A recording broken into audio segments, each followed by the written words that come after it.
అయా దండాలయ్యా. రావయ్యా గోపాల్, బాగున్నావా? ఈ టైంలో నేను తోటలో ఉంటానని నీ మనసులో బాధ నాతో చెప్పుకోవాలని వచ్చావు.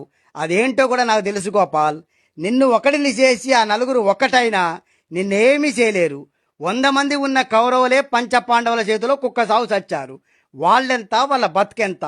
వాళ్ళ ఇంట్లో వాళ్ళ తప్పులు తెలుసుకోరు గాని నీ ఇంట్లో తప్పులు వెతికి చూపిస్తున్నారట కదా. అవునయ్యా, ఏం చేయాలో తోచక నీ కాడికి వచ్చానయ్యా. చూడు గోపాల్, నీ కంచంలో బువ్వ లాక్కుంటే ఈ రోజుకు వాళ్ళ కడుపు నిండుతుందేమో కానీ వాళ్ళు చేసిన పాపం రేపు వాళ్ళ బిడ్డలకు శాపం అవుతుంది. అంతేకాదు, నీ నుండి ఒక్కటి లాక్కొని సంబరపడుతూ పండగ చేసుకో నువ్వు. వాళ్ళ నుండి 100 లాక్కొని వాళ్లకు జీవితాంతం పండగ లేకుండా చేస్తుంది కర్మ. కాలానికి గొప్ప శక్తి ఉంది. నీ కన్నీటి ఉసురు తగిలి వాళ్ళు కర్మను అనుభవించక తప్పదు.